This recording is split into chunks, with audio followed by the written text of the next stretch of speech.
আসসালামু আলাইকুম। শুভ সকাল বন্ধুরা। মানুষ সুন্দরকে পছন্দ করে, সেজন্য বন জঙ্গলের গাছপালাকেও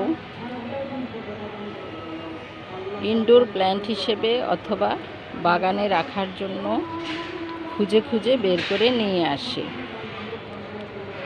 শুধু পাতার সৌন্দর্যের জন্য মানুষ গাছ লাগায়। তেমনই একটি পাতা হচ্ছে শেফলেরা। এটাকে পঞ্চপত্রীও বলা যায়। কত সুন্দর 5টি পাতা। এই পাতাগুলো দেখুন, একসাথে 5টি করে পাতা উঠে।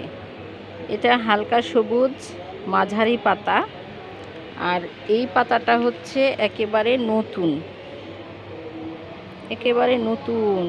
কচি পাতা, 5টি একসাথে। আর এগুলো হচ্ছে একটু পুরনো পাতা। এই গাছটি ছাঁটাই করে রাখলে অথবা বনসাই করে রাখলে ছোট থাকে, আর না হয় অনেক বড় হয়ে যায়। এই গাছটি অনেক বড় হয়ে গিয়েছিল, কেটে নিয়েছিলাম, আবার বড় হয়েছে। এই যে অনেক ডাল ছিঁড়েছে, প্রচুর বড় হয়েছে। ডাল নিচের দিকে ঝুলে পড়ে আছে। প্রচুর ডাল গাছের ঝোপ থেকে বের হয়ে আসছে। যেহেতু ছাদে অনেক গাছ, এখানে অনেকগুলো গাছ আছে।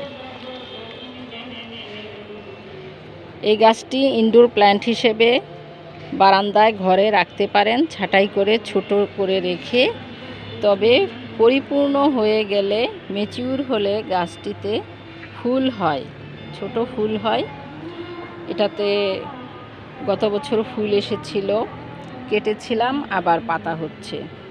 এই গাছটার আরেকটি ধরন আছে, সেটা হচ্ছে ভেরিগেটেড পাতা। পাতাগুলো সাদা সাদা দাগ দেওয়া, সেটাকে বলে ভেরিগেটেড। এই শেফলেরা গাছটি আপনারা বাগানে রাখতে পারেন।